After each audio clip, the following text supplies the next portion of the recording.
يا نفس إن لم تظفري لا تجزعي.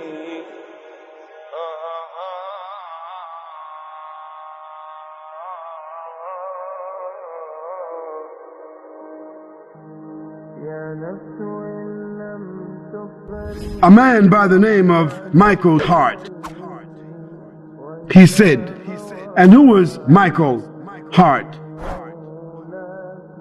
Michael Hart was a contemporary historian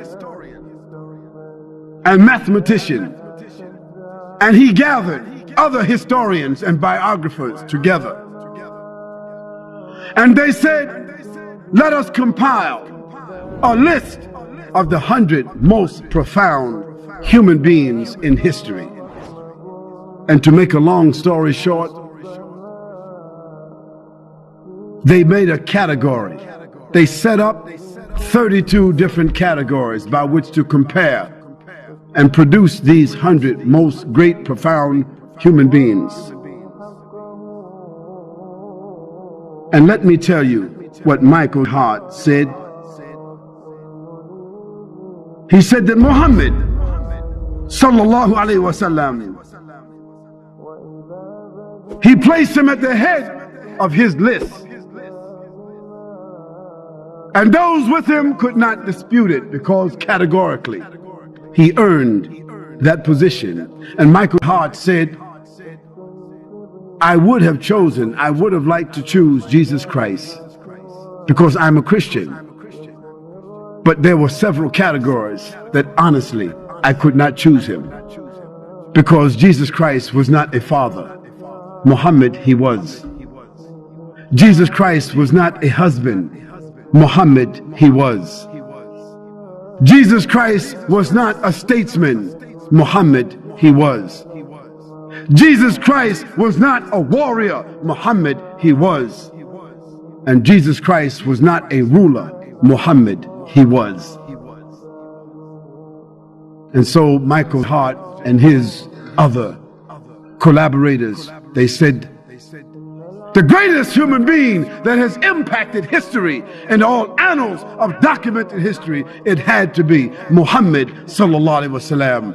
And that statement you will find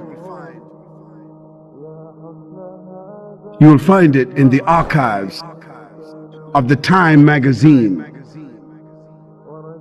of the New York Times, the magazine they put out. It's in their archives. You can read it. And in some of the bookstores here in Australia, other places, or you can go on the website and put in Michael Hart, and you will get a website. Put it into Google, and you'll get it, and you'll see the evidence there. But let me read to you what some others have said about Muhammad, the man, and his message. George Bernard Shaw said, if a man like Muhammad sallallahu alaihi wasallam were to assume the dictatorship and rulership of the modern world, he would succeed in solving its problems that would bring it much needed peace and happiness. Michael Hart said, my choice is Muhammad. To lead the list of the world's most influential persons may surprise some readers and may be questioned by others, but he was the only man in history who was supremely successful on both the religious and secular levels. And Cassel's Weekly said, in little more than a year, he was actually the spiritual, nominal, and temporal ruler of Medina, with his hands on the lever that was to shake the world.